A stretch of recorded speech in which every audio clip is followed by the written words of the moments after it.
Productions. It's V to the I to the B to the mother of 5E, aka Angela, aka Angie, aka Vibe, whichever. Here we go. Breaking the Curse of Willie Lynch, the Science of Slave Psychology, Chapter 3. If you have not gone back and watched Chapter 1 and 2, please do that. Here we go. This chapter is titled Understanding Divisions. In my bag here, I have a foolproof method for controlling your black slaves. I guarantee every one of you that if installed correctly, it will control the slaves for at least 300 years. My method is simple. Any member of your family or your overseer can use it. I have outlined a number of differences among the slaves, and I take these differences and make them bigger. I use fear, distrust, and envy for control purposes. These methods have worked on my modest plantation in the West Indies, and it will work throughout the South. Take this simple little list of differences and think about them.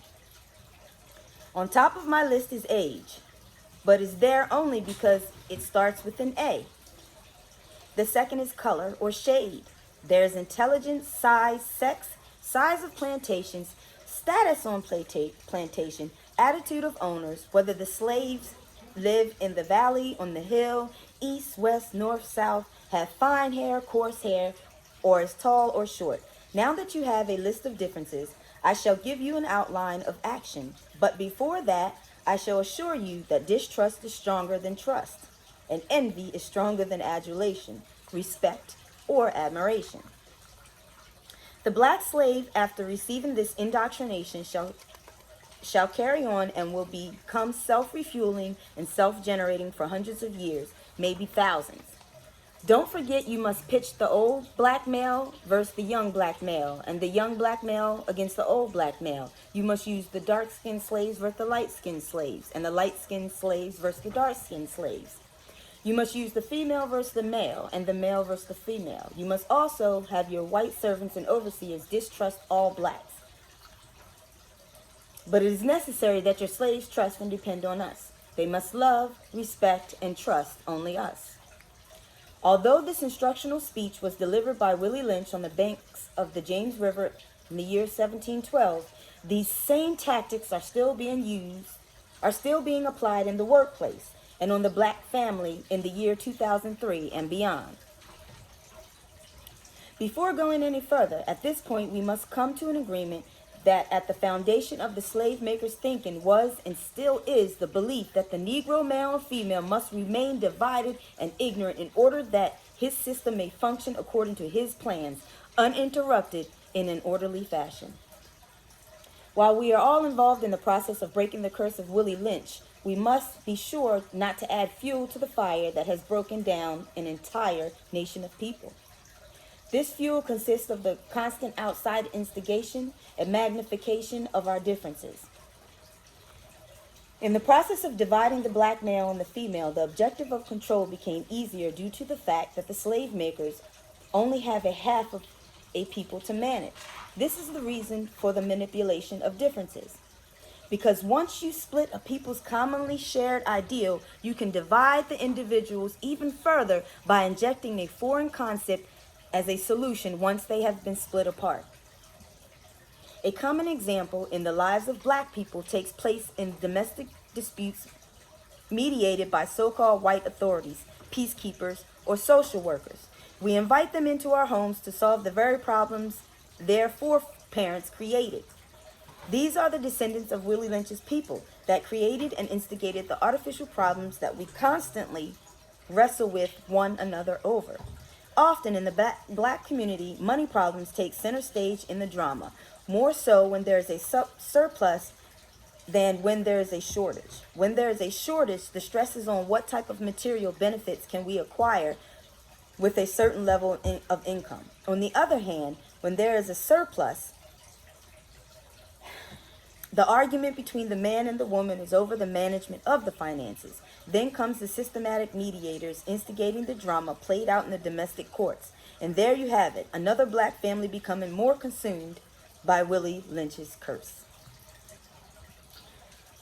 Legal division mainly falls under the category of courts, marriages, and divorces that are certified by mainstream white authority. This act alone gives another man the control to decide the fate of black unity.